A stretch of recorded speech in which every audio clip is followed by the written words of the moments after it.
Morning friends, welcome to స్ఫూర్తి news. స్ఫూర్తి live కార్యక్రమం వీక్షిస్తున్న మీ అందరికీ కూడా ధన్యవాదాలు తెలియజేసి నటి ప్రధాన పత్రికల్లోని వార్తా విశేషాలు ఒకసారి చూసే ముందు మన స్ఫూర్తి న్యూస్ను సబ్స్క్రైబ్ చేసుకునే మిత్రులు ఉంటే సబ్స్క్రైబ్ చేసుకునే మిత్రులారా, సబ్స్క్రైబ్ చేసుకుంటే మన స్ఫూర్తి న్యూస్లో వచ్చే ప్రతి వార్త ఎప్పటికప్పుడు నోటిఫికేషన్ రూపంలో రావడం జరుగుతుంది. ఇక కల్వకుర్తి ప్రాంతానికి సంబంధించిన ప్రధానమైన వార్తలు చూస్తే ఐక్యతా ఫౌండేషన్ చైర్మన్ సుంకిరెడ్డి రాఘవేందర్ రెడ్డి జన్మదినం సందర్భంగా నిన్న కల్వకుర్తి నియోజకవర్గ వ్యాప్తంగా ప్రతి గ్రామం, తండా, మండల కేంద్రం, నియోజకవర్గ కేంద్రాల్లో సుంకిరెడ్డి రాఘవేందర్ రెడ్డి జన్మదిన వేడుకలను ఘనంగా నిర్వహించడం జరిగింది. ఈ సందర్భంగా ఆయన అనుచరులు, కార్యకర్తలు, అభిమానులందరూ కూడా ఆయా గ్రామాల్లో, తండాలో, నియోజకవర్గ కేంద్రం, మండల కేంద్రాలన్నింటిలో కూడా కేకులు కట్ చేసి టపాసులు పేలుస్తూ సంబరాలు నిర్వహించుకోవడం జరిగింది. ఈ సందర్భంగా ఆసుపత్రుల్లో ఎవరైతే చికిత్స పొందడం జరుగుతుందో వాళ్ళకి పండ్లు, బ్రెడ్ కూడా పంపిణీ చేయడం జరిగింది. ఈ సందర్భంగా సుంకిరెడ్డి రాఘవేందర్ రెడ్డి కల్వకుర్తి నియోజకవర్గానికి ఖచ్చితంగా వచ్చే ఎన్నికల్లో ఎమ్మెల్యే కాబోతున్నారు. సుంకిరెడ్డి ఎలాంటి పదవులు లేకున్నా కల్వకుర్తి నియోజకవర్గ ప్రజల కోసం, సబ్బండ వర్గాల మేలు కోసం అద్భుతంగా పనిచేయడం జరుగుతుంది. ఇలాంటి వ్యక్తులకు కనుక పదవులు వస్తే మరింత అభివృద్ధి చెందుతుంది, కల్వకుర్తి సర్వతోముఖ అభివృద్ధి చెందుతుందంటూ ఈ సందర్భంగా కార్యకర్తలు, నాయకులు ఆశాభావం వ్యక్తం చేయడం జరుగుతుంది. సుంకిరెడ్డిని ఎమ్మెల్యే చేసేందుకు కృతనిశ్చయంతో పనిచేయనున్నట్లు, ఖచ్చితంగా పార్టీలకు అతీతంగా సుంకిరెడ్డిని గెలిపించుకునేందుకు ప్రయత్నం చేయనున్నట్టు ఈ సందర్భంగా యువజన సంఘాలు, విద్యార్థి సంఘాలు, అదేవిధంగా వివిధ పార్టీలకు సంబంధించిన నాయకులందరూ కూడా పేర్కొనడం జరిగింది. మిత్రులారా, రాష్ట్ర స్థాయి అంశాలకు సంబంధించిన వార్తలకు వెళ్తే ఇప్పుడున్న ప్రస్తుత కాంగ్రెస్ పూర్తిగా టీడీపీ ఇతర పార్టీలకు, టీడీపీ, టీఆర్ఎస్ ఇతర పార్టీలకు సంబంధించిన నేతలందరూ కూడా 2023 అసెంబ్లీ ఎన్నికల ముందు కాంగ్రెస్ పార్టీలో చేరిన అనంతరం నిజమైన కాంగ్రెస్ పార్టీకి సంబంధించిన నాయకులు ఎవరికి కూడా ప్రాధాన్యత లేకుండా పోయింది, కనీస గౌరవం లేకుండా పోయింది. ఏ పదవులు కూడా కాంగ్రెస్ పార్టీకి సంబంధించిన అంటే నిజమైన నాయకులకు, కార్యకర్తలకు, దశాబ్దాలుగా కాంగ్రెస్ పార్టీలో ఉన్న వ్యక్తులకి పదవులు రావడం లేదు, కనీస గౌరవం లేదు కాంగ్రెస్ పార్టీలో అంటూ మాజీ మంత్రి, ఎమ్మెల్సీ జీవన్ రెడ్డి ఆగ్రహం వ్యక్తం చేయడం జరిగింది. కాంగ్రెస్ పార్టీ కోసం దశాబ్దాలుగా పనిచేస్తున్న యువజన కాంగ్రెస్ పార్టీకి సంబంధించిన నాయకులు కావచ్చు, సీనియర్ నేతలు కావచ్చు, వీళ్ళకి ఎవరికి కూడా కాంగ్రెస్ పార్టీలో ప్రస్తుతం నిజమైన కాంగ్రెస్ పార్టీ వాదులకు కానీ, జాతీయవాదులు ఎవరికి కూడా కాంగ్రెస్ పార్టీలో ప్రాధాన్యం దక్కడం లేదు.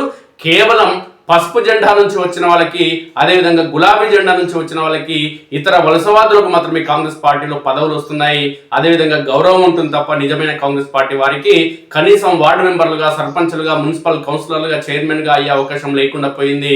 అనేక మంది ఎమ్మెల్యే బీఫామ్లు కోల్పోవడం జరిగింది, అదేవిధంగా ఎమ్మెల్సీలుగా అయ్యే అవకాశం లేకుండా పోతుంది.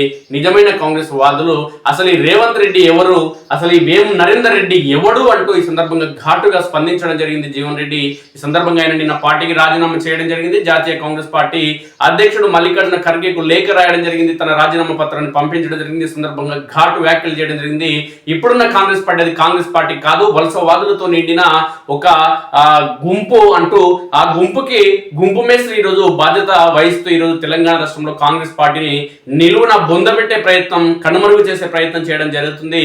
ఆ రేవంత్ రెడ్డి అడుగులకు ఎవరైతే మడుగులు ఒత్తడం జరుగుతుందో వాళ్ళకు మాత్రమే పదవులు రావడం జరుగుతుంది. ప్రశ్నించే వ్యక్తులకి, దశాబ్దాలుగా కాంగ్రెస్ పార్టీ కోసం పోరాటం చేసిన వ్యక్తులు, ప్రశ్నించే తత్వం ఉన్న వారికి మాత్రం పదవులు రావడం లేదు. రేవంత్ రెడ్డి అడుగులకు మడుగులు వచ్చే వారికి, ఆయనకి దండం పెట్టే వారికి, కాలు మొక్కే వారికి మాత్రమే పదవులు వస్తున్నాయి. అసలు ఎమ్మెల్సీగా వేం నరేందర్ రెడ్డికి అవకాశం ఇవ్వడానికి అసలు వేం నరేందర్ రెడ్డి ఎవడు, పార్టీ కోసం ఏం పనిచేసిండు, పార్టీ జెండా ఆయన మోసిండా, అసలు రేవంత్ రెడ్డి ఎవరు, ఆయన ముఖ్యమంత్రి ఎట్లయిండు, ఏ మూట సంచులు మోసిండా, డబ్బు సంచులు మోసిండా, ఏ విధంగా అయిండు కాంగ్రెస్ పార్టీ తరఫున ముఖ్యమంత్రి ఉండే సందర్భంగా జీవన్ రెడ్డి ఘాటు వ్యాఖ్యలు చేయడం జరిగింది. ఖచ్చితంగా భవిష్యత్తులో తెలంగాణ రాష్ట్ర రాజకీయాలను శాసించే విధంగా, దశను మార్చే విధంగా జగిత్యాల నుంచి జైత్ర యాత్ర ఒక మార్పు అనేది ఖచ్చితంగా కొనసాగుతుంది. భవిష్యత్తులో తెలంగాణ రాష్ట్ర రాజకీయాలు ఏ విధంగా మలుపు తిరగబోతున్నాయి అనడానికి జగిత్యాల రాజకీయాలు ఇక్కడ నుంచే అడుగు ప్రారంభమవుతుందంటే ఈ సందర్భంగా జీవన్ రెడ్డి పేర్కొనడం జరిగింది. తన అభిప్రాయాలను పంచుకోవడం జరిగింది. అవి ఏంటనేది ఒకసారి మనం చూద్దాం. అనేక సందర్భాల్లో ముఖ్యమంత్రి రేవంత్ రెడ్డి తనకు అడ్డొస్తే తొక్కుకుంటా పోతనే కొనలో మాట్లాడే నేపథ్యంలో రేవంత్ రెడ్డి ఎంతమందిని తొక్కుతావో అంతమందిని తొక్కడానికి నువ్వు ఎంత పొడుగున్నావు, నీ కాళ్ళు ఎంత బలంగా ఉన్నాయి అంటూ కూడా ఈ సందర్భంగా జీవన్ రెడ్డి పేర్కొనడం జరిగింది. చూద్దాం ఏం పడుతున్నావు. అది ఎంతమందిని తొక్కుతావో.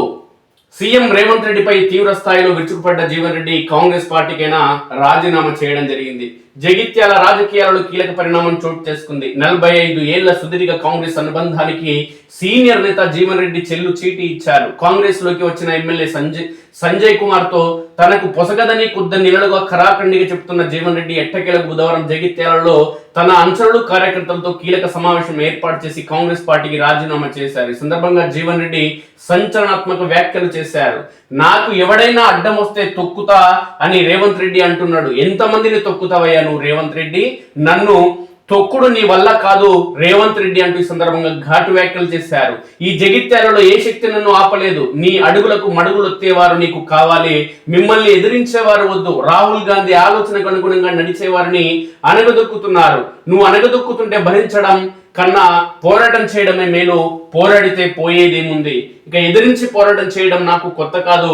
చంద్రబాబును కేసీఆర్ ని ఎదిరించి పోరాటం చేసిన రేవంత్ రెడ్డిపై పోరాటం చేస్తా. ఇంకా ఎంతకాలం ఈ అవమానాలు? నేను సీఎం అయ్యేందుకు కాంగ్రెస్ పార్టీకి రాలేదు. నువ్వు సీఎం అయ్యేటప్పుడు ఎవరు అడ్డుపడవద్దని పార్టీలో అనేక మంది నాయకులకు నేను చెప్పాను. ఇక వేం నరేందర్ రెడ్డి ఎవడు? ఆయన కాంగ్రెస్ పార్టీకి చేసిన సేవ ఏంటి? ఎవడయ్యా ఈ పోచారం శ్రీనివాస్ రెడ్డి? వాళ్ళకి కాంగ్రెస్ పార్టీకి ఏం సంబంధం? పార్టీలోకి ఆయనను ఎందుకు తెచ్చుకున్నట్లు? బ్రతకడానికి వచ్చిన పోచారం శ్రీనివాస్ రెడ్డికి ప్రభుత్వ సలహాదారు పదవి ఇచ్చారు. వాడు ప్రభుత్వ సలహాదారుడిగా నియామకం అయిన తర్వాత ఇచ్చిన సలహాలు ఏమైనా ఉన్నాయా? నేను ప్రభుత్వ సలహాదారు పదవికి కూడా పనికి రాకుండా పోయానా అంటూ ఈ సందర్భంగా ఘాటు వ్యాఖ్యలు చేశారు. కాంగ్రెస్ పార్టీలో సీనియర్ నాయకుడు చిన్నారెడ్డికి తీవ్ర అవమానం జరిగింది. గత ఎన్నికల్లో ఆయనకు ఎమ్మెల్యే టికెట్ ఇచ్చి వాపసు తీసుకున్నారు. అది గుర్తుకు వచ్చి ఇటీవల ఆయన ఒక స్టేట్మెంట్ ఇచ్చారు. తన టికెట్ వాపసు తీసుకున్న రోజు తనకు ఆత్మహత్య చేసుకోవాలనిపించిందని చిన్నారెడ్డి కార్యకర్తలకు చెప్పారు. ఇది చిన్నారెడ్డికి కాంగ్రెస్ పార్టీలో లభించిన గౌరవం అంటూ పేర్కొన్నారు. ఇక పోరాడితే పోయేదేం లేదన్న సీనియర్ నేత జాతీయ అధ్యక్షుడు మల్లికార్జున ఖర్గేకు రాజీనామా లేఖ. కన్నీరు పెట్టుకున్న కార్యకర్తలు జగిత్యాల నుంచి మరో జైత్రయాత్ర మొదలవుతుందంటే ఈ సందర్భంగా నినాదాలు చేసిన కార్యకర్తలు, ఆయన అనుచరులు, అభిమానులు. ఇది మాత్రం ఖచ్చితంగా కాంగ్రెస్ పార్టీకి భవిష్యత్తులో కూకటి వేలతో పెగిలించుకోవడం ఖాయం అనేది సుస్పష్టం మిత్రులారా. కాంగ్రెస్ పార్టీకి పరాభవం ఇక్కడ నుంచి మొదలు కానుంది జగిత్యాల నుంచి జీవన్ రెడ్డితో. జగిత్యాల జీవన్ రెడ్డి అంటే ఆషామాషి వ్యక్తి కాదు మిత్రులారా. అధికార పక్షంలో ఉన్న ప్రజల తరపున మాట్లాడే వ్యక్తి, ప్రతిపక్షంలో ఉన్న ప్రజల కోసం నిరంతరం పోరాటం చేసే వ్యక్తి జీవన్ రెడ్డి. అలాంటి జీవన్ రెడ్డి సామాజిక వర్గానికి సంబంధించిన వ్యక్తి అయినప్పటికీ బీసీల హక్కుల కోసం కానీ, ఎస్సీ ఎస్టీ మైనార్టీ వర్గాలకు ఏదైనా అన్యాయం జరిగినా, రాజకీయంగా లేదంటే రిజర్వేషన్ల పరంగా అన్యాయం జరిగినా, రెడ్డి సామాజిక వర్గం అయినా వచ్చి బడుగు బలహీన వర్గాలకు, బహుజన వర్గాల కోసం అంటే వాళ్ళ వెంట నడిచొచ్చి వాళ్ళకు వత్తాసు పలికి వాళ్ళ పోరాటంలో పాలు పంచుకునే నిజమైన నాయకుడు జీవన్ రెడ్డి. అలాంటి నాయకుడికి ఈరోజు అన్యాయం చేసింది కాంగ్రెస్. జాతీయ అధ్యక్షుడు ఖర్గేకు లేక జగిత్యాలలో తన అనుచరులు కార్యకర్తలతో కీలక సమావేశం. కన్నీరు పెట్టుకున్న కార్యకర్తలు కాంగ్రెస్ పార్టీకి శాపనార్థాలు. పార్టీలో సరైన గుర్తింపు లేదు, ఆత్మగౌరవం లేని చోట తప్పుకోవడమే మేలు. రేవంత్ రెడ్డిని ఎదిరించి పోరాటం చేస్తానంటూ జీవన్ రెడ్డి పేర్కొన్నారు. మాజీ మంత్రి, కాంగ్రెస్ సీనియర్ నేత జీవన్ రెడ్డి ఆ పార్టీకి రాజీనామా చేశారు. కాంగ్రెస్ పార్టీతో 4 దశాబ్దాల రాజకీయ బంధానికి తెగదెంపులు చేసుకున్నారు. కాంగ్రెస్ నేతలు చివరి వరకు బుజ్జగించిన ఆయన వినలేదు. బుధవారం జగిత్యాలలో తన అనుచరులు కార్యకర్తలతో ఇందిరాభవన్ నుంచి అభిమానులు, కార్యకర్తలు, అనుచరులతో కలిసి కండువా వేసుకుని స్థానిక జంబి హనుమాన్ ఆలయం వరకు కాలి నడకను వెళ్లారు. కొబ్బరికాయ కొట్టి పూజలు చేసి స్థానిక బండారి గార్డెన్ వరకు వాహనంలో వెళ్లారు. అక్కడ నిర్వహించిన కీలక సమావేశం అనంతరం జీవన్ రెడ్డి నిర్ణయాన్ని ప్రకటించారు. తన రాజీనామా లేఖను ఏఐసీసీ అధ్యక్షుడు మల్లికార్జున ఖర్గేకు పిసిసి కార్యాలయాలకు పంపారు. ఈ సందర్భంగా జీవన్ రెడ్డి మాట్లాడుతూ రాష్ట్రంలో కాంగ్రెస్ అధికారంలోకి వచ్చినా నాకు సంతోషం లేకుండా చేశారు. గత 20 నెలలుగా మానసిక వేదనకు గురయ్యాను అంటూ ఆవేదన వ్యక్తం చేశారు. ఈ వయసులో నాకు బయటకు వెళ్లాలని లేదు. 20 నెలలుగా నన్ను కించపరుస్తూ అడుక్కునే స్థాయికి తీసుకువస్తే ఏం చేయాలి మరి? మొన్నటి వరకు ప్రభుత్వం మాత్రమే ఎమ్మెల్యేకు అండగా ఉంది అనుకున్నా, కానీ మున్సిపల్ ఎన్నికలు కాంగ్రెస్ పార్టీ కూడా జతగా మారింది. మీనాక్షి నటరాజన్ 80% మీకే ప్రాధాన్యత ఉంటుందని హామీ ఇచ్చారు. నేను మంత్రి పదవికి అర్హుడిని కాదా? సోనియా గాంధీ నన్ను పిసిసి అధ్యక్షుడిగా నిర్ణయించుకున్న తర్వాత పెట్టుబడిదారులు నాగార్జున సాగర్ ఉప ఎన్నికలు ఉన్నాయని వాయిదా వేశారు. నన్ను ఎదగకుండా అణగదొక్కాలని రేవంత్ రెడ్డి ఆలోచన. పార్టీలో తనకు సరైన గుర్తింపు లేదని, ఆత్మగౌరవం లేని చోట కొనసాగడం కంటే తప్పుకోవడమే మేలని భావించినట్లు స్పష్టం చేశారు. 4 దశాబ్దాల అనుబంధం వదులుకోవాలని ఎవరూ కోరుకోరని, విధులేని పరిస్థితులు నిర్ణయం తీసుకున్నట్టు చెప్పారు. తాను ఈ స్థాయికి రావడానికి మిత్రులు, అభిమానులు, నాయకులు, కార్యకర్తలు తోడ్పడ్డారని పేర్కొన్నారు. 1984లో కాంగ్రెస్ లో చేరానని, ఎన్నికల్లో గెలవడం ఓడడం సహజమని చెప్పారు. 1996 అసెంబ్లీ ఉప ఎన్నికలో 1,00,000 ఓట్లు పోలైతే 54,000 మెజార్టీతో గెలుపొందాను అని, ఉప ఎన్నికల్లో 73% ఓట్లతో గెలుపొందిన చరిత్ర దేశంలో ఏ రాష్ట్రంలో లేదని గుర్తు చేశారు. ఎంతమందిని తొక్కుతావు రేవంత్ రెడ్డి, నాకు ఎవడైనా అడ్డం వస్తే తొక్కుతా అని రేవంత్ రెడ్డి అంటున్నాడు. ఎంతమందిని తొక్కుతావయ్యా రేవంత్ రెడ్డి? జగిత్యాలలో ఏ శక్తి నన్ను ఆపలేదు. నేను కొంతమందిలాగా ముఖ్యమంత్రి అయ్యేందుకు కాంగ్రెస్ పార్టీలోకి రాలేదు. నువ్వు ముఖ్యమంత్రి అయ్యావు, కానీ మమ్మల్ని కూడా బతకనివ్వు అని జీవన్ రెడ్డి ఆవేదన వ్యక్తం చేశారు. ఇక్కడ నుంచి రేవంత్ రెడ్డిని ఎదిరించి పోరాటం చేస్తారని, అనగదొక్కబడడం కంటే పోరాటం చేస్తే తనకు పోయేది ఏమీ లేదన్నారు. ఎదిరించి పోరాటం చేయడం తనకు కొత్త కాదని, చంద్రబాబును కేసీఆర్ ఎదిరించి పోరాటం చేశారని, రేవంత్ రెడ్డిని ఎదిరించి పోరాటం చేస్తారని చెప్పారు. దశాబ్దాల కాలం కాంగ్రెస్ కార్యకర్తలపై దౌర్జన్యం చేసిన వారికి పార్టీలో స్థానం కల్పించి పార్టీ కార్యకర్తల హక్కులను దోచుకున్నారని మండిపడ్డారు. దశాబ్దాల తరబడి తనకు అండగా నిలిచిన నాయకుడు గంగారెడ్డి అతి కిరాతకంగా హత్యకు గురైతే స్పందించాలా వద్దా అని ప్రశ్నించారు. ఓ కాంగ్రెస్ కార్యకర్త దారుణంగా చంపబడితే కనీసం ముఖ్యమంత్రి రేవంత్ రెడ్డి ఏం జరిగింది అని కూడా అడగలేదన్నారు. కార్యకర్తల శ్రమతో రేవంత్ రెడ్డికి ముఖ్యమంత్రిగా అవకాశం వచ్చిందని, కనీసం కార్యకర్తకు అండగా నిలవకపోవడంతో జీర్ణించుకోలేక ఏఐసిసికి లేఖ రాసినట్లు చెప్పారు. కార్యకర్తలు బలిపశువులు అవుతుంటే వారికి అండగా నిలవకుండా పార్టీలో ఏ విధంగా కొనసాగాలని ప్రశ్నించారు. దేవుడు అవకాశం ఇస్తే జగిత్యాలను జాతీయ స్థాయిలో గుర్తింపు వచ్చేలా అభివృద్ధి చేస్తానంటే ఈ సందర్భంగా పేర్కొన్నారు జీవన్ రెడ్డి.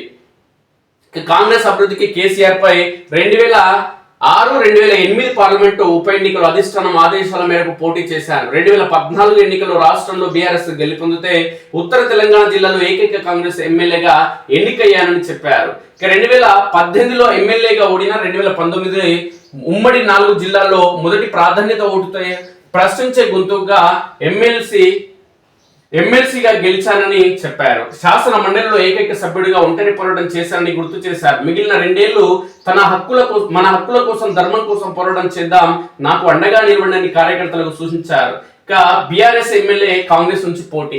దానం నాగేందర్ బీఆర్ఎస్ ఎమ్మెల్యేగా ఉంటూ కాంగ్రెస్ గుర్తుపై ఎంపీగా పోటీ చేయడం దేనికి సంకేతమని, అందుకే సికింద్రాబాద్ లో కాంగ్రెస్ ఓడిపోయిందన్నారు. సీఎం రేవంత్ నిర్ణయాలతో ఆయన సొంత పార్లమెంట్ మౌనార్లోను కాంగ్రెస్ ఓడిపోయిందన్నారు. చేవెళ్ల ఎంపీ స్థానానికి తొలుత సునీత మహేందర్ రెడ్డిని అభ్యర్థిగా నిర్ణయించి తర్వాత బీఆర్ఎస్ నుంచి రంజిత్ రెడ్డిని తెచ్చి టికెట్ ఇవ్వడంతో ఓడిపోయిందన్నారు. వేం నరేందర్ రెడ్డి ఎవడు, ఆయన కాంగ్రెస్ కు చేసిన సేవ ఏంటి? బ్రతకడానికి వచ్చిన పోచారం శ్రీనివాస్ రెడ్డికి ప్రభుత్వ సలహాదారు పదవి ఇచ్చారు. ప్రభుత్వ సలహాదారుడికి ఇచ్చిన సలహాలు ఏంటి?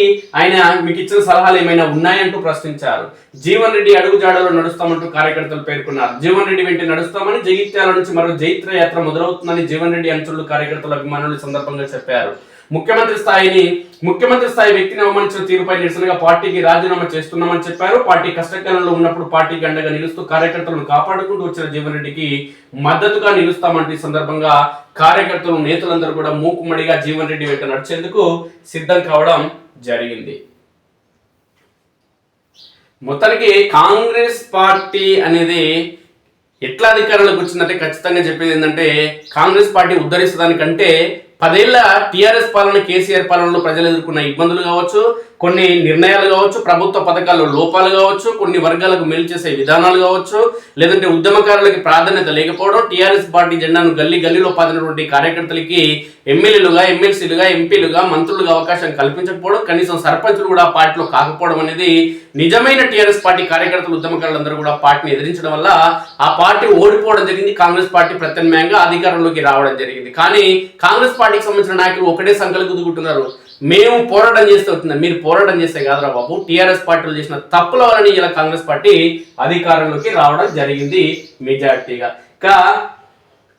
తెలంగాణ రాష్ట్ర వ్యాప్తంగానే కాకుండా దేశవ్యాప్తంగా నియోజకవర్గాలు, అసెంబ్లీ నియోజకవర్గాలు, పార్లమెంటు నియోజకవర్గాలు 50% పెరగనున్నాయంటూ కేంద్ర హోంమంత్రి అమిత్ షా, అదేవిధంగా ప్రధానమంత్రి నరేంద్ర మోడీ వివిధ సందర్భాల్లో ప్రత్యేకంగా చెప్తున్న నేపథ్యంలో ఎంపీలకు సంబంధించి ప్రత్యేకంగా బీజేపీ ఎంపీలకు కావచ్చు, అదేవిధంగా ప్రతిపక్ష ఎంపీలకు కూడా కేంద్ర హోంమంత్రి ఇప్పటికే స్పష్టం చేయడం జరిగింది. నియోజకవర్గాల పునర్విభజన 2027లో ఖచ్చితంగా జరిగి తీరుతుంది. దానికి అంతకంటే ముందే మొత్తానికి జన సంఖ్యకు సంబంధించి జనాభాకు సంబంధించిన లెక్కలు పూర్తవుతాయి కాబట్టి దేశవ్యాప్తంగా జనాభా లెక్కలు అదేవిధంగా కులాలకు సంబంధించిన లెక్కలు పూర్తయిన నేపథ్యంలో 2027లో 2029లో ఖచ్చితంగా నియోజకవర్గాల పునర్విభజన జరిగిన తర్వాతనే ఇటు పార్లమెంట్ స్థానాలు కానీ అటు అసెంబ్లీ స్థానాలు దేశవ్యాప్తంగా మొత్తం పెరుగుతాయి, 50% పెరుగుతాయి, దాంట్లో డౌట్ లేదు. ఆ పెరిగిన నేపథ్యంలోనే దేశవ్యాప్తంగా పెరిగిన ఈ పార్లమెంట్ స్థానాలు కావచ్చు అసెంబ్లీ స్థానాలు పెరుగుతాయన్న చర్చ కేంద్ర హోంమంత్రి చెప్పిన ఈ నేపథ్యంలోనే ఒక్కొక్క నియోజకవర్గం 2 నియోజకవర్గాలు విడిపోతున్న ఈ నేపథ్యంలో వచ్చే 3 ఏళ్ల పాటు సుమారు 2.5 ఏళ్ల పాటు అసెంబ్లీకి సంబంధించినటువంటి ఎమ్మెల్యే అభ్యర్థులుగా పోటీ చేసిన మన నాయకులు ఎవరైతే ఉన్నారో వీళ్ళు ఎక్కడ ఖర్చు చేయాలి, ఒక నియోజకవర్గంలో ప్రస్తుతం 7 మండలాలు ఉన్నాయి సుమారు అనుకుంటే 7 మండలాల్లో ఎక్కడ తమ దృష్టి సారించాలి, ఎక్కడ నియోజకవర్గంలోని ప్రజలకు ఏ మండలాలకు మేము నిధులు కేటాయించాలి, లేదంటే స్వచ్ఛంద కార్యక్రమాల ద్వారా అభివృద్ధి కార్యక్రమాలు చేయాలనే కోణంలో ఒక సంక్షోభం లేదంటే ఒక ఆలోచన అనేది రావడం జరిగింది, ఒక గందరగోళం అనేది నెలకొంది రాజకీయ నాయకులు అంటూ ఒక వార్త రావడం జరిగింది. అయితే అనేక మంది రాజకీయ నాయకులు ఎవరైతే ఉన్నారో కొత్త వారికి కూడా నియోజకవర్గాల పునర్విభజన నియోజకవర్గాల స్థానాల సంఖ్య పెరుగుతున్న ఈ నేపథ్యంలో కొత్త వారికి చాలా మందికి అవకాశాలు వస్తాయి. అదేవిధంగా నియోజకవర్గాల విభజన జరుగుతుంది కాబట్టి మండలాలు కొత్తవి చేరడం లేదంటే పాతవి ఇతరుల దగ్గరికి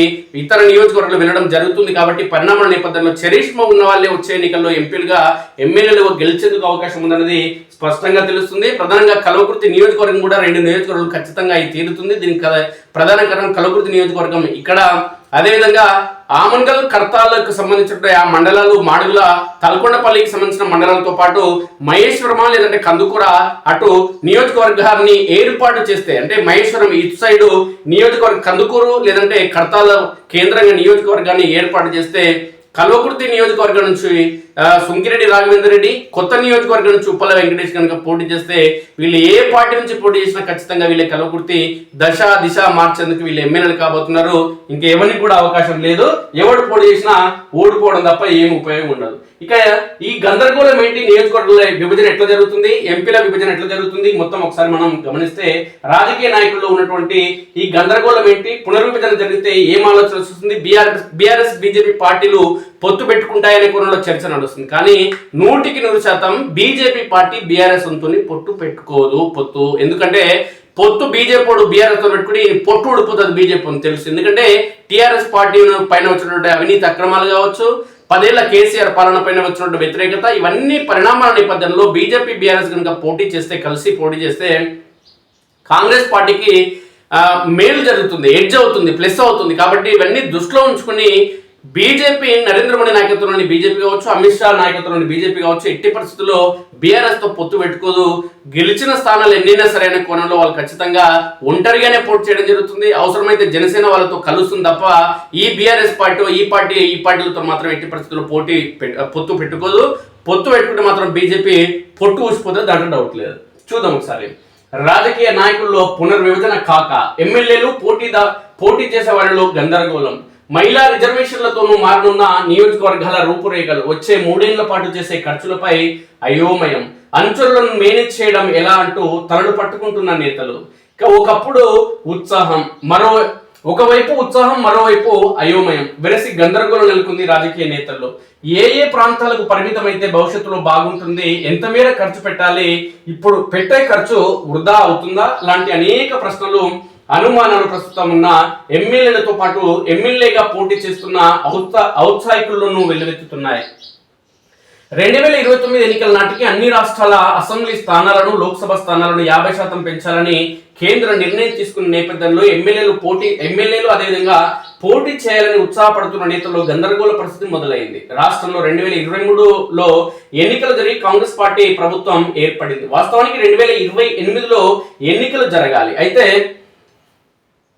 ఈ మధ్యకాలంలో ఢిల్లీతో సన్నిహిత సంబంధాలు నేర్పుతున్న ముఖ్యమంత్రి రేవంత్ రెడ్డి 2028లో ఎన్నికలు జరగవని, 2029లో జమిలీ ఎన్నికలు జరుగుతాయని కొద్ది రోజులుగా పలుమార్లు చెబుతున్నారు. లోక్సభ అసెంబ్లీ స్థానాలను 50% పెంచాలని, దీంతో పాటు మహిళలకు 33% రిజర్వేషన్ బిల్లులను ఆమోదించి అమల్లోకి తీసుకురావాలనే ఆలోచన కేంద్రం బయటపెట్టడంతో సర్వత్రా హర్షం వ్యక్తం అవుతుంది. అయితే అదే సమయంలో ప్రస్తుతం ఉన్న ఎమ్మెల్యేగా పోటీ చేయాలని తలంపుతో ఉన్న ఔత్సాహికుల్లో మాత్రం గందరగోళం నెలకొంది.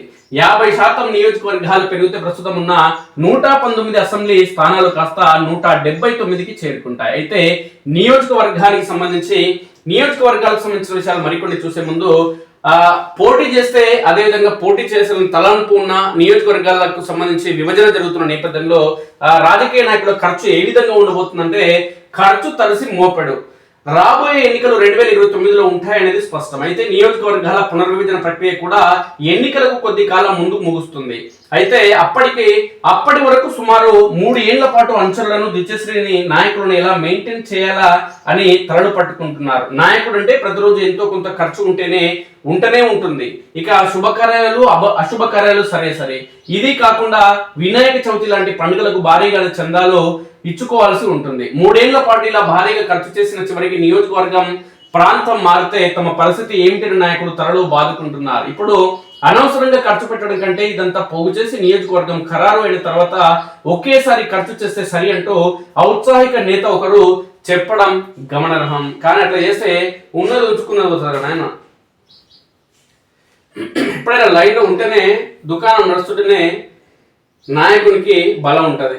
ఇక నియోజకవర్గాల పునర్విభజనలో ఏ ప్రాంతాలు ఏ నియోజకవర్గం పరిధిలోకి వస్తాయి, ప్రస్తుతం ఉన్న ప్రాంతాలు వేరే నియోజకవర్గంలోకి ఏవేవి పోతావి అనేది ఇప్పుడు అందరిలోనూ తొలుగుతున్న ప్రశ్న. ప్రస్తుతం తెలంగాణలో ఉన్న 119 ఎమ్మెల్యేలతో పాటు ఇప్పటికే వివిధ పార్టీల తరపున ప్రధానంగా బీజేపీ, బీఆర్ఎస్, కాంగ్రెస్, వామపక్షాలు, ఎంఐఎంతో పాటు ఇతర పార్టీలు గతంలో పోటీ చేసిన వారు నియోజకవర్గాల పునర్విభజన తర్వాత ఏ నియోజకవర్గంలో తన అంచనా వర్గం ఉంటుందోనన్న ఆలోచనల్లో పడ్డారు. 119 నుంచి 179 వరకు నియోజకవర్గాలు పెరుగుతాయంటూ ప్రస్తుతం ఉన్న అసెంబ్లీ నియోజకవర్గాల్లోని కనీసం 33% ప్రాంతాలు కొత్తగా ఏర్పడే నియోజకవర్గంలోకి కానీ ఇతర నియోజకవర్గాలలోకిగా వెళ్లిపోయే అవకాశం ఉందని వారు అంచనా వేస్తున్నారు. ఇక అంచనాలు ప్రాంతం ఎంతలా మారుతుందోననే బెంగ ఇప్పటికే అన్ని పార్టీల నాయకుల్లో మొదలైంది. అయితే అంతకంటే ఎక్కువగా భయపెడుతున్న అంశం 2029 వరకు పెట్టాల్సిన ఖర్చులు ఇటు ఎమ్మెల్యేలతో పాటు పోటీ చేయాలనే ఔత్సాహికుల్లోనూ ఎక్కువ భయాన్ని, గందరగోళాన్ని సృష్టిస్తుంది. వాస్తవానికి రాజకీయాల్లో ఉన్నవారు మరీ ముఖ్యంగా ఎమ్మెల్యేగా పోటీ చేయాలనుకునేవారు తమ నియోజకవర్గాల పరిధిలో జరిగే పెళ్లిళ్లకు వెళ్లి గిఫ్టులు ఇవ్వడం, శుభకార్యానికి హాజరై అందరిని పలకరించడం ద్వారా తమ పట్టు జారిపోకుండా చూసుకుంటారు. అలాగే నియోజకవర్గంలో ఎవరు చనిపోయినా ఎమ్మెల్యేలు వెళ్లి ఆ కుటుంబాన్ని పరామర్శించడం చేస్తుంటారు. దీనివల్ల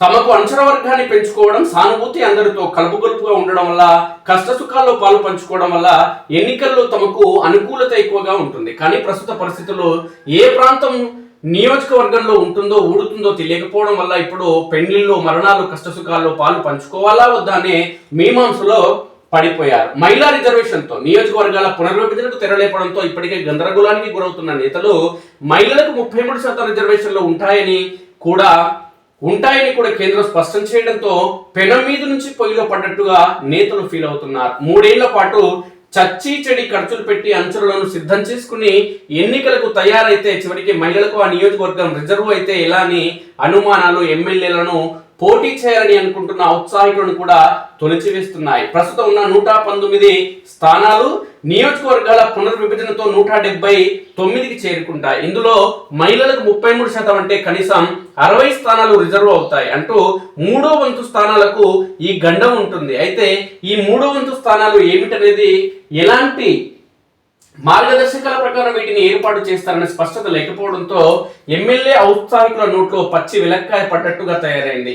అంతా సిద్ధం చేసి చివరికి మహిళకు రిజర్వ్ అయితే తమ పరిస్థితి ఏమిటని వారు వాపోతున్నారు. మరోపక్క వివిధ పార్టీల రాజకీయ నాయకులు మహిళా రిజర్వేషన్లలో తల దూర్చక మానరు. తమ ఇంటి నుంచి భార్య కుమార్తెలు పోటీగా బరిలోకి దిగుతామంటే చిక్కులు ఎదురైనట్లే. మహిళా రిజర్వేషన్ల వల్ల రాజకీయ నాయకుల ఇంట్లో చాలా చోట్ల ముసలం పుట్టక మానదని విశ్లేషకులు అంటున్నారు. మొత్తానికి కేంద్రం 2 తీవ్ర ప్రభావం చూపే అంశాలను పూర్తి చేస్తామని స్పష్టత ఇచ్చిన నేపథ్యంలో అటు నియోజకవర్గాల పునర్విభజన, ఇటు మహిళా రిజర్వేషన్లు, అటు తిరిగి ఇటు తిరిగి తమ అవకాశాలపై తాము ఆశలు పెట్టుకున్న అంచనాగణాన్ని సిద్ధం చేసుకున్న నియోజకవర్గంపై ఎంతగా ప్రభావం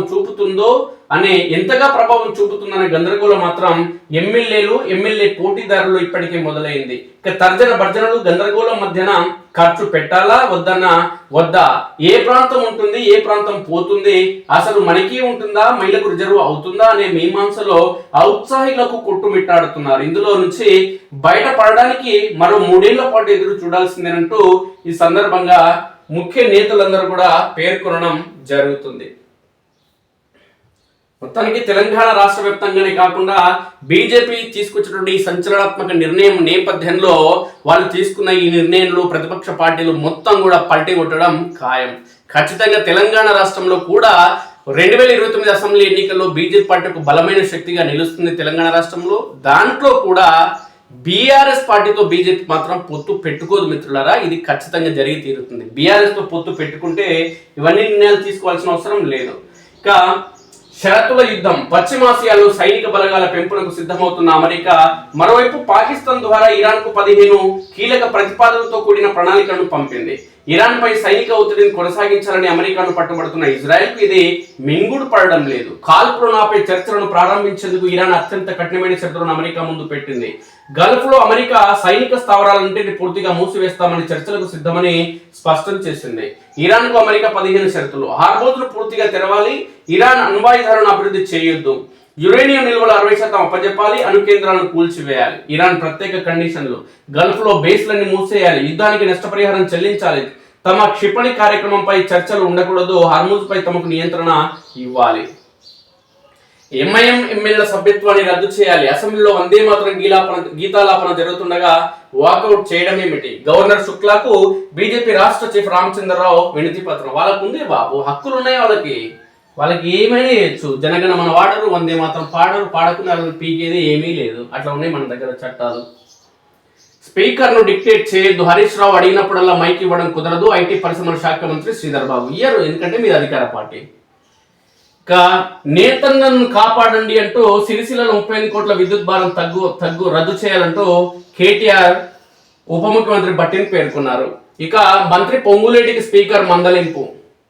ఇందిరమ్మ డబుల్ బెడ్రూమ్ ఇళ్ల పురోగతిపై మంత్రి పొంగులేటి శ్రీనివాసరెడ్డి స్పీకర్ గడ్డప్రసాద్ మందలించారు. గత సమావేశాల సందర్భంగా అన్ని పార్టీల సభ్యులతో సమీక్ష సమావేశం నిర్వహించాలని సూచించారని, కానీ మంత్రి పట్టించుకోలేదన్నారు. బుధవారం ప్రశ్నోత్తరాల సమయంలో అన్ని పార్టీల సభ్యులు ఇందిరమ్మ ఇళ్ల అంశంపై మాట్లాడిన నేపథ్యంలో మంత్రి పొంగులేటికి సందర్భంగా పేర్కొన్నారు. పెట్రోల్ డీజిల్ కొరత లేదు అంటున్నాడు మంత్రి ఉత్తమ్ కుమార్ రెడ్డి. సరిపడా ఇంధన నిల్వలున్నాయి, వదంతులను నమ్మొద్దు, పెట్రోల్ డీజిల్ డబ్బాలు కంటైనర్లో నింపితే కఠిన చర్యలు, రాష్ట్ర ప్రజలకు మంత్రి ఉత్తమ్ కుమార్ రెడ్డి సూచన. బంకుల వద్ద బారులు, పెట్రోల్ నో స్టాక్ అంటూ సోషల్ మీడియా ప్రచారంతో తంట. అసలు ఇబ్బంది లేదురా నాయన, కానీ ఇబ్బంది వస్తుందని చెప్పి ఒకడొకడు 100 రూపాయలు పోసుకుంటాడు, 1000 పోసుకుంటాడు, 1000 పోసుకుంటాడేమో 10,000 తీసుకొని పోతుంటా. ఏం చేస్తాం? యుద్ధంతో అమెరికాలోని ధరలు పెరిగాయి. సూక్ష్మ చిన్న మధ్య తరహా పరిశ్రమలను ఎగుమతుల చైన్లోకి తీసుకొస్తేనే ఆర్థిక వ్యవస్థ. విద్యుత్ రాయితీలలో ధనిక రాష్ట్రాల విధానాలు సరిగా లేవు. రాష్ట్రంలో ఆదాయం పెంపుపై రేవంత్ రెడ్డి ప్రభుత్వం సరైన దిశలోనే పనిచేస్తుందంటూ ఆ ప్రముఖ ఆర్థికవేత్త అరవింద్ సుబ్రహ్మణ్యన్ పేర్కొన్నారు. రేవంత్ రెడ్డి చక్కగా పనిచేస్తున్నట్టే నీకు ఎంత తెలివి ఉందో అర్థమవుతుందిరా బాబు. డిమాండ్ల యుద్ధం, శాంతి చర్చలపై అమెరికా ఇరాన్ చెరోధారి. యుద్ధం నిలిపివేతకు 15 పాయింట్ల ప్రణాళికను రూపొందించిన అమెరికా. పాక్ మధ్యవర్తిత్వంలో చేరవేత, అది తమకు అంగీకార యుద్ధం కాదన్న ఇరాన్. బాబ్ ఎల్ మండప్ జలసంధి పైన దాడులు చేస్తామని హెచ్చరిక. పశ్చిమాసియా వ్యాప్తంగా కొనసాగిన దాడులు. మనది దళారీ దేశం కాదు, పాక్ మాదిరిగా వ్యవహరించలేం, యుద్ధాన్ని ఆపాలని ట్రంప్కు మోదీ చెప్పారు. అఖిలపక్ష సమావేశంలో కేంద్రం వెల్లడి. పశ్చిమాసియా పరిణామాలపై పార్లమెంట్ లో చర్చించాలన్న విపక్షం. అరే పనికి మళ్ళా దద్దమ్మలారా, ప్రజలకు అవసరమైన విషయాల గురించి చర్చించండి రా. ఇక్కడ పెట్రోల్ డీజిల్ షార్టేజ్ లేదు, కిరోసిన్ అనేది ఏంది, సిలిండర్ ఈ రాహుల్ గాంధీ వ్యవహార తీరు వల్ల ఈ సిలిండర్ కొరత ఏర్పడింది రా. ఒకడొకడు 10 తీసుకోవడం, 20 తీసుకొని ఇంట్లో పెట్టుకున్నారు. పనికి మళ్ళీ పనుల వల్ల, మీరు చేసిన పనుల వల్ల బ్లాక్ లో కొనుక్కొని ఇట్లా డీజిల్ కొరత ఉందంటున్నారు. మరి మీ మంత్రి చెప్తున్నాడు రా బాబు డీజిల్ పెట్రోల్ కొరతలేదని. రాహుల్ గాంధీకి చెప్పండి రా బాబు. 586 కోట్లతో భద్రాచలం అభివృద్ధి. తొలి దశలో 350 కోట్లతో ఆలయానికి సొబగులు. గోదావరి ఘాట్ నుంచి టెంపుల్ కాంప్లెక్స్ వరకు మొత్తం 3 దశల్లో పనులు, ఉత్తర్వులు జారీ. భ్రమలు కల్పించం, మాయమాటలు చెప్పమంటూ సొల్లు కబులు చెప్తున్నారు కాంగ్రెస్ పార్టీ వాళ్ళు. కన్నతల్లిని చంపేసి ఇంట్లోనే పూడ్చిపెట్టి గతేడాది మేలో ప్రియుడితో కలిసి కుమార్తె ఘాతుకం చేసిందంట. ఏం ఘాతుకం చేసింది, ఎక్కడ చేసింది మా అక్క ఒకసారి తెలుసుకున్నాం. దళిద్రం పాడైపో. ఎవనెమ్మటో నీక తల్లిని చంపేది ఎందుకు చెప్పు, పోవచ్చు కదా అంతోనే. కన్న తల్లిని చంపేసి ఇంట్లోనే పూడ్చిపెట్టి గతేడాది మేలో చేసిందంట సుఖమైన పిల్ల. తమ ప్రేమాయానికి అడ్డు చెబుతుందని కక్ష కట్టిన కుమార్తె ప్రియుడితో కలిసి కన్నతల్లిని హత్య చేసిన దారుణం ఇది. ఎవరికి అనుమానం రాకుండా ఇంట్లోనే పూడ్చిపెట్టింది. తర్వాత ప్రియుడిని పెళ్లి చేసుకుని అక్కడే ఉంటుంది. గతేడాది మేలో మేడ్చల్ మల్కాజిగిరి జిల్లాలోని జవహర్ నగర్ ఠాణా పరిధిలో జరిగిన ఈ అమానుష ఘటన తాజాగా బయటపడింది. ఏసీపీ చక్రపాణి ఇన్స్పెక్టర్ సైదులతో కలిసి మల్కాజిగిరి డీసీపీ శ్రీధర్ నేరేడుమెట్లోని కమిషనర్ కార్యాలయంలో బుధవారం కేసు వివరాలు వెల్లడించారు. కత్తితో పొడిచి జార్ఖండ్కు చెందిన ఈశ్వర్, అంజు 40 సంవత్సరాలు వీళ్ళిద్దరు దంపతులు ఉపాధి కోసం హైదరాబాద్కు వచ్చి జవహర్ నగర్ పరిధి కౌకూరులోని భరత్ నగర్ లో ఉంటున్నారు. వీరికి కుమార్తెలు రోహిణి కుమారి 21 సంవత్సరాలు ఇంటర్ చదివే బాలిక ఉన్నారు. ఈశ్వర్ 5 ఏళ్ల క్రితం ఇంటి నుంచి వెళ్లిపోయాడు. అంజు స్థానికంగా ఇళ్లలో పనిచేస్తూ కుమార్తెలను సాగుతుంది. ఇక రెండో కుమార్తెకు జీడిమెట్లలో వేరే కులానికి చెందిన డ్రైవర్ మోంటీ కుమార్ సింగ్ తో 22 సంవత్సరాలకి 2023 డిసెంబర్లో పరిచయం ఏర్పడింది. కుమార్తె అతడితో చనువుగా ఉండడంతో అలాంటివి వద్దని అంజు వారించింది. 2 సార్లు మోంటీపై కేసులు పెట్టి జైలుకు పంపింది. అయినా వారిద్దరూ మారలేదు. పథకం వేసి గత ఏడాది మే 12న వారిద్దరూ ఆమెను కత్తితో పదే పొడిచి హతమార్చారు. అప్పటికి బాలిక వయసు 17 సంవత్సరాలే. శవాన్ని గదిలో మంచం కింద దాచిపెట్టారు. ఆమె ఫోన్ ను ధ్వంసం చేశారు. ఓ సంస్థలో పనిచేస్తున్న అంజు పెద్ద కుమార్తె రోహిణి సాయంత్రం ఇంటికి వచ్చి తల్లి ఏదని ప్రశ్నించగా పని ఉందని ద్విచక్ర వాహనం మీద బయటకు వెళ్ళిందని, ఫోన్ స్విచ్ ఆఫ్ వస్తుందని సోదరి చెప్పింది. ఇంట్లోనే పూడ్చివేత. ఇక ఆ రోజు రాత్రి శవాన్ని దాచిపెట్టిన గదిలోనే మోంటీ సోదరి కలిసి ఉన్నారు. వీరు ప్రేమికులని తెలిసి రోహిణి కూడా ప్రశ్నించలేదు. మరుసటి రోజు ఆమె ఉద్యోగానికి వెళ్ళాక వారు ఇద్దరు అదే ఇంట్లో అంజు శవాన్ని పాతిపెట్టారు. బైకును దాచిపెట్టారు. సాయంత్రం రోహిణి వచ్చి సిమెంట్ ఎందుకు వేశారని ప్రశ్నిస్తే ఎలుకలు బొరియలు చేస్తున్నాయని చెప్పారు. ఆ క్రమంలోనే తల్లికి చిట్టి డబ్బులు 83,000 రావాల్సిందని బాలికకు తెలిసి డబ్బు తీసుకుందామని రోహిణికి చెప్పగా ఆమె అంగీకరించింది. చిట్టి నిర్వాహకుడు ఎఫ్ఐఆర్ చూపిస్తే డబ్బు ఇస్తానని చెప్పడంతో తల్లి ద్విచక్ర వాహనంపై వెళ్లి అదృశ్యమైనట్లు రోహిణి 2025 అక్టోబర్ 12న జవహర్ నగర్ పోలీసులకు ఫిర్యాదు చేసింది. ఇక పట్టించిన ద్విచక్ర వాహనం. ఈ ఏడాది జనవరిలో బాలిక మోంటీని యాదగిరి గుట్టలో వివాహం చేసుకుంది. ఇటీవల వారికి డబ్బు అవసరం పడి దాచిపెట్టిన ద్విచక్ర వాహనాన్ని ఓ వ్యక్తికి 35,000కు అమ్మారు. రిజిస్ట్రేషన్ చేసే క్రమంలో వాహనం అంజు పేరు మీద ఉండడం, దానిపై ఎఫ్ఐఆర్ నమోదైనట్లు తెలుసుకుని కొనుగోలుదారు 2 రోజుల క్రితం పోలీసులకు సమాచారం ఇచ్చారు. ఇక ఇన్స్పెక్టర్ సైదులు మోంటీని ఠాణాకు పిలిపించి అదృశ్యమైన అంజు వాహనం ఎలా వచ్చిందని గట్టిగా ప్రశ్నించగా అసలు విషయం బయటపెట్టాడు. అంజును హత్య చేసినట్లు అంగీకరించడంతో నిందితులిద్దరిని పోలీసులు అదుపులోకి తీసుకున్నారు. బాలికను అమీర్పేటలోని స్టేట్ హోమ్ కు పంపించారు. మోంటీని జైలుకు తరలించారు. ఏం పనిరా ఇది? బీసీ ఎస్సీ ఎస్టీలకు ఖర్చు చేసింది 2% నిధులే. మరో వారం రోజులు బడ్జెట్ సమావేశాలు నిర్వహించాలంటూ మళ్ళీ గెలిచేది బీఆర్ఎస్ పార్టీ అంటున్నాడు సొక్కమైన పిల్లాడు హరీష్ రావు. మీరెంత వీకిరా బీసీలకి? మీరు దొంగలే కదా, అందుకే ఓడిపోయారు. ఇళ్లలో పనులు చేస్తూ మీరు దొంగలే, వాళ్ళ దొంగలేరా? మీరందరూ కలిసి బహుజనులకు ద్రోహం చేసే దొంగలే. ఇళ్లలో పనులు చేస్తూ ఒకరు, లారీ నడుపుతూ మరొకరు, ఉగ్ర సంబంధాలున్న మరో 2 అరెస్ట్. హైదరాబాద్ లో సైదా బేగం, బళ్ళారిలో అబ్దుల్ సలాంలను అదుపులోకి తీసుకున్న పోలీసులు. ఇళ్లలో పనిచేసి కూడా ఉగ్రవాది అయితే ఎవడు పట్టుకుంటారా నాయన?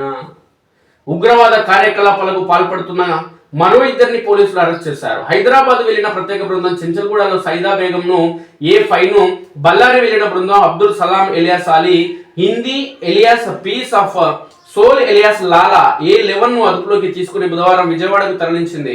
నిందితులను విచారించిన అనంతరం ప్రభుత్వ ఆసుపత్రికి తీసుకువెళ్లి వైద్య పరీక్షలు చేశారు. అనంతరం నగరంలోని సిఎంఎం కోర్టులో న్యాయాధికారి రాధారాణి ఎదుట హాజరుపరిచారు. నిందితులకు కోర్టు వచ్చే నెల 6 వరకు రిమాండ్ విధిస్తూ ఉత్తర్వులు ఇచ్చింది. ఇక వీరిని మహేంద్రవరం కేంద్ర కారాగారానికి తరలించారు. విజయవాడలో ఉగ్ర కలకలంపై కేంద్ర నిఘా విభాగం ఐబీ ఇంటెలిజెన్స్ బ్యూరో రంగంలోకి దిగింది. నిందితులను కోర్టుకు తీసుకొచ్చిన సమయంలో ఐబీ అధికారులు సైదా బేగం సలాంలతో వీళ్ళిద్దరిని కూడా తీసుకొచ్చి విచారిస్తే మొత్తం విషయాలు వెలుగులోకి రావడం జరిగింది. ఈమెనేమో ఇంట్లో పని చేసుకుంటుంది, ఇంట్లో పని చేస్తే కూడా ఇంత పని చేస్తుంది.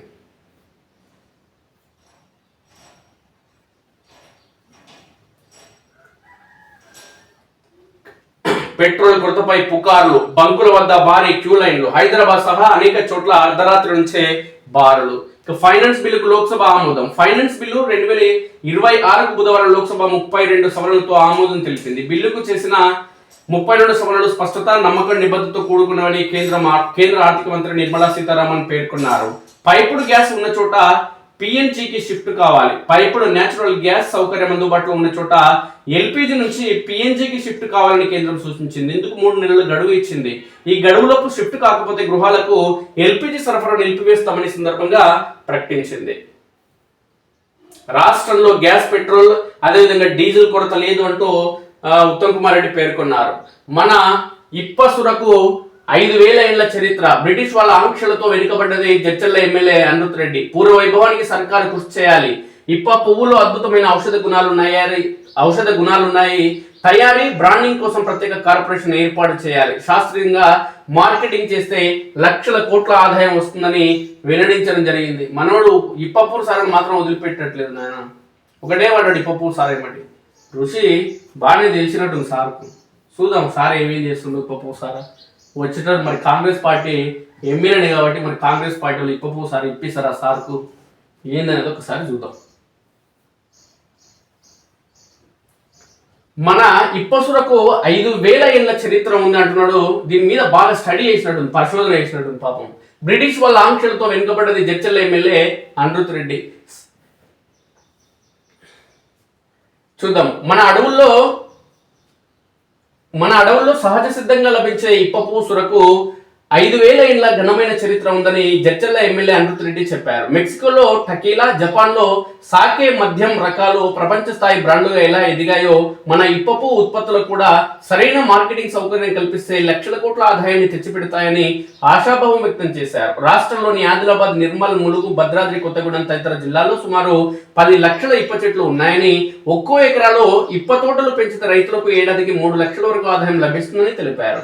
మధ్యప్రదేశ్, గోవా, ఛత్తీస్గఢ్ వంటి రాష్ట్రాల్లో ఇప్ప సరపై ప్రత్యేక పాలసీలు ఉన్నాయని, మన రాష్ట్రంలోని గిరిజనుల ఆర్థిక అభివృద్ధి కోసం ఇప్పపు ఉత్పత్తుల కార్పొరేషన్ ఏర్పాటు చేయాలని ప్రభుత్వానికి విజ్ఞప్తి చేశారు. బుధవారం శాసనసభ బడ్జెట్లపై చర్చ సందర్భంగా అనిరుత్ రెడ్డి ఇప్పపు ప్రస్తావన తెచ్చారు. మద్యం తయారీలో ఇప్పపుకున్న ప్రాధాన్యతను చూసి బ్రిటిష్ వారు భయపడ్డారని, తమ దేశం నుంచి వచ్చే విస్కీ, ఇతర మద్యం బ్రాండ్లు అమ్ముడుపోవాలనే ఉద్దేశంతో 1892లో మౌరా యాక్ట్ తెచ్చి ఇప్ప పువ్వును నిషేధించారని గుర్తు చేశారు. అప్పటి నుంచి ఇప్పటి ఇప్ప పువ్వు మద్యం అంటే కేవలం నాటుసారనే ముద్ర పడిపోయిందని, కానీ నిజానికి అదే అత్యంత నాణ్యమైన దేశీ మద్యమని అభిప్రాయపడ్డారు. లక్షల కోట్ల ఆదాయం, ప్రపంచవ్యాప్తంగా వివిధ దేశాల్లో స్థానిక ఉత్పత్తుల ద్వారా వస్తున్న ఆదాయాన్ని అనిరుత్ రెడ్డి గణాంకాలతో సహా సభలో వివరించారు. మెక్సికోలో అగావే మొక్కతో చేసే టెకీలా ఏడాదికి 2.34 లక్షల కోట్ల టర్నోవర్ సాధిస్తుందని, చైనాలో జొన్నలు, గోధుమలతో చేసే మౌథాయ్ 2.26 లక్షల కోట్ల ఆదాయం తెస్తుందని పేర్కొన్నారు. ఇక స్కాట్లాండ్ లో స్కాచ్ విస్కీ ద్వారా 56,000 కోట్ల వ్యాపారం జరుగుతుందని, మన ఇప్ప పువ్వును కూడా ఇప్పుడు టెకీలా లేదంటే ఇప్ప లిక్కర్ పేరుతో అంతర్జాతీయ స్థాయిలో బ్రాండింగ్ తెస్తే ఏడాదికి 2 లక్షల కోట్ల నుంచి 3 లక్షల కోట్ల ఆదాయం లభించే అవకాశం ఉందని ఆయన సూచించారు. ఇప్ప పువ్వులో అద్భుతమైన ఔషధ గుణాలు ఉన్నాయని అమెరికాకు చెందిన national institute of health study చేసిందని తెలిపారు. ఇందులో anti oxidant, anti diabetic, anti cancer గుణాలు ఉన్నాయని చెప్పారు. కేవలం మద్యం మాత్రమే కాకుండా ఇప్ప పువ్వుతో కేకులు, ఐస్ క్రీములు, జ్యూసులు, చాక్లెట్లు, ఎనర్జీ డ్రింక్స్ కూడా తయారు చేయవచ్చని సూచించారు. కాగా ఆయన మాట్లాడడం పూర్తయిన తర్వాత మంత్రి సీతక్కతో పాటు పలువురు ఎమ్మెల్యేలు ఆయన్ను కలిసి అభినందించారు. ఇప్పసురపై చర్చ రచ్చ. సారా స్కీమ్ కు ఇందిరమ్మ పేరు పెట్టొద్దని అసెంబ్లీలో ఎమ్మెల్యే రాకేష్ రెడ్డి సెటైర్లు. బీజేపీ ఎమ్మెల్యేకు మంత్రులు స్ట్రాంగ్ కౌంటర్. గంట పాటు స్తంభించిన సభ. షరతుగా క్షమాపణ చెప్పాలని డిమాండ్. బేషరతుగా వ్యాఖ్యలను రికార్డు నుంచి తొలగించడంతో సద్దుమణిగిన సభ. రాష్ట్ర అసెంబ్లీలో ఇప్పసురపై బుధవారం జరిగిన చర్చ గందరగోళానికి దారితీసింది. కాంగ్రెస్, బీజేపీ సభ్యుల మధ్య సుమారు గంట పాటు జరిగిన వాదోపవాదనతో సభ దద్దరిల్లింది. 6 బీజేపీ ఎమ్మెల్యే రాకేష్ రెడ్డి చేసిన సెటైర్లు సభను పక్కదారి పట్టించాయి. రాకేష్ రెడ్డి మాట్లాడుతూ ప్రభుత్వం ప్రతి పథకానికి ఇందిరమ్మ పేరు పెడుతుంది, కనీసం ఇప్పసార స్కీమ్ కు మాత్రం ఆ పేరు పెట్టకండి, దీనికి టకీలా అనే పేరు పెట్టండి అంటూ ఎద్దేవా చేశారు. ఈ వ్యాఖ్యలపై కాంగ్రెస్ మంత్రులు, ఎమ్మెల్యేలు తీవ్రంగా మండిపడ్డారు. ఇందిరాగాంధీని అవమానించడం అంటే మహిళా లోకాన్ని అవమానించడం అని మంత్రి పొన్నం ప్రభాకర్ సీతక్క ఫైర్ అయ్యారు. ఇందిరమ్మపై బీజేపీకి అంత అక్కసు ఎందుకని నిలదీశారు. మంత్రి శ్రీధర్ బాబు మాట్లాడుతుంది ఊరు పంచాయతీ కాదని పవిత్రమైన శాసనసభని హితవు పలికారు. కొత్త సభ్యులు పొరపాట్లు చేసినప్పుడు సరిదిద్దాల్సిన బీజేపీ నేత మహేశ్వర్ రెడ్డి ఆ తప్పును సమర్థించడం సరికాదన్నారు. బేషరతుగా రాకేష్ రెడ్డి వెంటనే క్షమాపణ చెప్పాలని డిమాండ్ చేశారు. మంత్రి జూపల్లి కృష్ణారావు మాట్లాడుతూ పొరపాట్లు అంగీకరించడం వల్ల గౌరవం పెరుగుతుంది తప్ప తగ్గదని సూచించారు. బీఆర్ఎస్ ఎమ్మెల్యే హరీష్ రావు స్పందిస్తూ ఇలాంటి వాదోపవాదాల వల్ల